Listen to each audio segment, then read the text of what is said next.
Hi, welcome back to Tiny Garage Fabrication. Today's episode, we're going to take this metal rack that I found on the side of the road and turn it into a powder coating booth.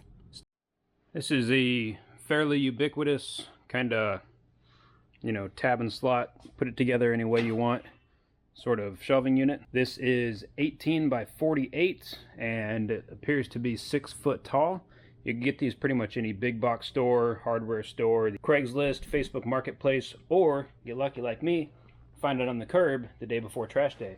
A few of the other ingredients we got here. This is a, I don't know what this is. Hold on.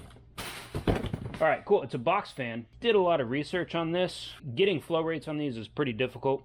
I just kind of based this off of some that I could get flow rates on. We'll see how it works. It should be good enough for what I need. I'm gonna try to use these just because I know that I'll be able to fit them in. These are super cheap Flanders air filters, 20 by 25 by 1. That's 20 inches, so should go right across there. All right, other material that I'm using, melamine board, and this will make up the walls, and I'm gonna sort of kind of half-ass make some doors for it as well. To hang the parts, I'm going to have a 2x4 across the top. These will hook into it. These are just some fairly standard lag hooks. And then I will have some little spinny bits and some wiry bits. And in order to see everything, because lighting is important, I went and got the Harbor Freight Special here, the 4-foot hanging LED lamp, and this will tuck up nicely in the top. Alright, enough shooting the shit, let's build something. For the first major step in my process, I'm going to rip down the melamine sheets to the size that I need to fit the back and side walls. Now I'm not in my wood shop today, so ripping it down was kind of difficult. I had to improvise a little bit, but everything worked out quite well in the end.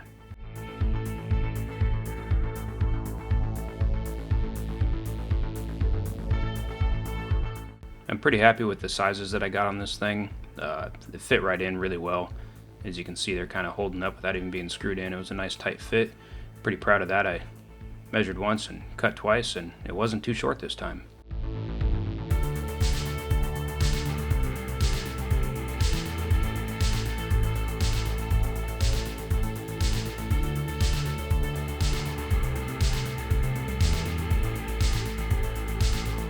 After getting the back and the walls ripped down, needed to take some of the pieces apart a little bit to make this thing lighter to move around. That way I can get it measured for where I want the fans to be, get the holes cut for the fans, and figure out how I'm going to mount them.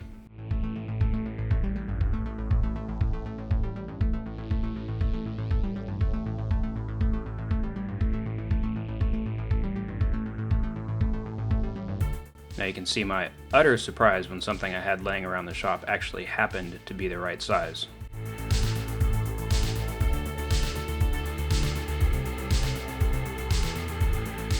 Quick little circle trick here, get those marked out.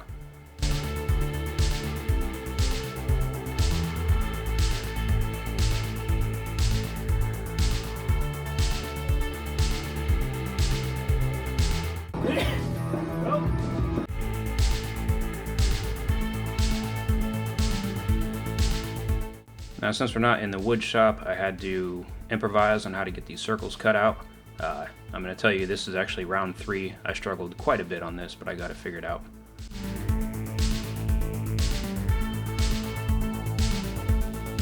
I'm attaching everything to the frame with self-drilling, self-tapping screws. Tech screws are what I used.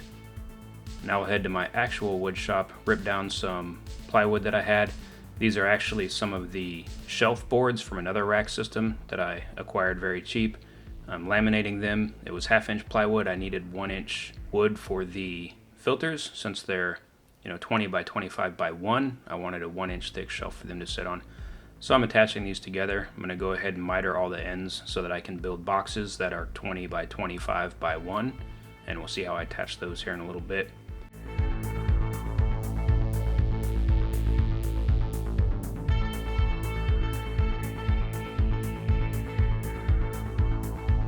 I'm also ripping down some 2x4 sections, and I will glue and clamp those up into some just kind of makeshift little clamps to hold the fans on, and you'll see how that works here in a sec. I'm applying some foam weather strip to the fans so that I can get a good seal on the back side of the melamine. And here's my first attempt at holding these blocks, and Yeah, that could have been bad fast. So I decided to redo my train of thought on it and actually mark out something and pre-drill some holes so that I know where they'll be.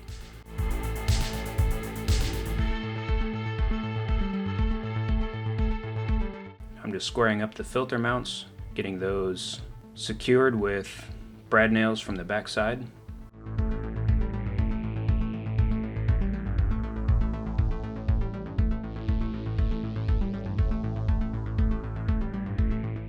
And the filters fit just fine.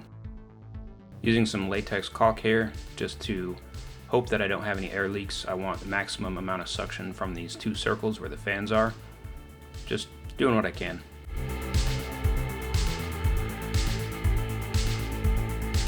Now those 2x4 blocks are on the back side and I screwed them in from the front, and they're basically just kind of clamping the fan to the melamine. Worked pretty good. They've held up so far. So hopefully I don't need to change this design any, because it was quick, fast, cheap, and simple.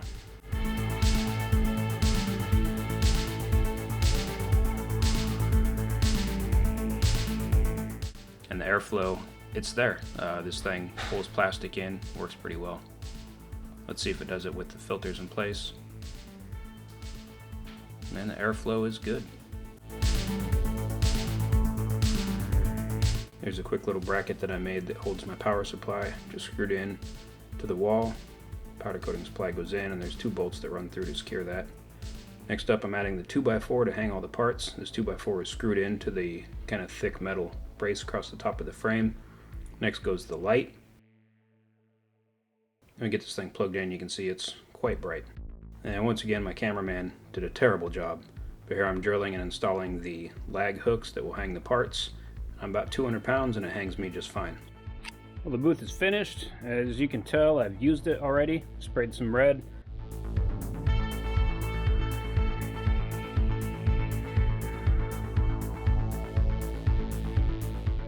Let me show you what I did off camera. So went ahead and put just a single screw so I can set my gun up. I went ahead and attached the power supply to the frame. I added a power strip, which has the light, the powder coater, and the 2 fans. So one switch turns everything on. And it works quite well. As you can tell, a whole bunch of dust got pulled into the filters, and there was almost nothing on the floor when I got done. It provides really good lighting. I had no problems at all seeing anything. And one more thing. Turn those fans off. So I've got air hard-lined to the machine, and I also have a hose with a gun, so that way when it comes time to clean everything, it's all right there. So pretty decent little setup. I highly recommend that if you build a booth that you have 2 air hoses. I simply did it with a splitter. I used 2 and I plugged 1. It's like a 3-way manifold. There we have it. How to build a powder coating booth pretty much on the cheap.